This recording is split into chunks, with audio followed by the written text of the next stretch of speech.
গত 9 মাসে 501 জন আসামি সহ প্রায় 60 কোটি টাকার অধিক মূল্যের চোরাচালানি দ্রব্যাদি আটক করতে সক্ষম হয়। উপস্থিত সাংবাদিকবৃন্দ, আপনারা সকলেই অবগত আছেন যে বর্ডার বাংলাদেশ সীমান্ত সুরক্ষা, চোরাচালান দমন, আইন শৃঙ্খলা রক্ষা, জনকল্যাণমূলক কার্যক্রম এবং বিভিন্ন দুর্যোগ উদ্ধারে বিভিন্ন রকম কাজ করে যাচ্ছে।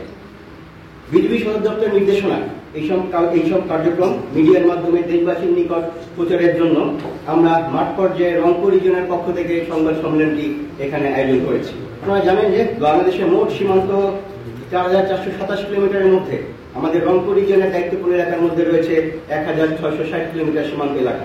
পদ্মা সেতু, মেট্রো রেল এবং এলিভেটেড এক্সপ্রেসওয়ে নির্মাণের গর্বিত অংশীদার বসুন্ধরা সিমেন্ট, যা 4টি সেক্টর এবং 15টি ব্যাটালিয়নের মাধ্যমে পরিচালিত হয়ে থাকে।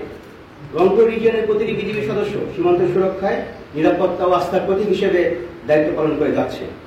এই ধারাবাহিকতায় মাদক, অস্ত্রগোলা বারুদ, গবাদি পশু, জনসচেতন কার্যক্রম এবং আইন শৃঙ্খলা নিয়ন্ত্রণে বিজিবির ভূমিকা কার্যকরী এবং আমরা বিশ্বাস করি এর মাধ্যমে বিজিবি দেশবাসীর আস্থা অর্জন করতে সক্ষম বলে আমরা বিশ্বাস করি।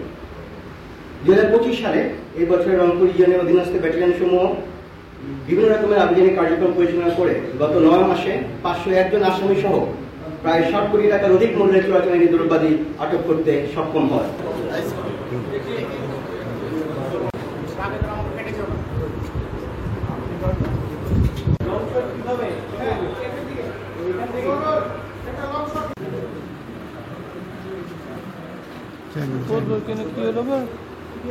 যাই না দুলন ভাই, একটু বড় ভাই, একটু যাই না।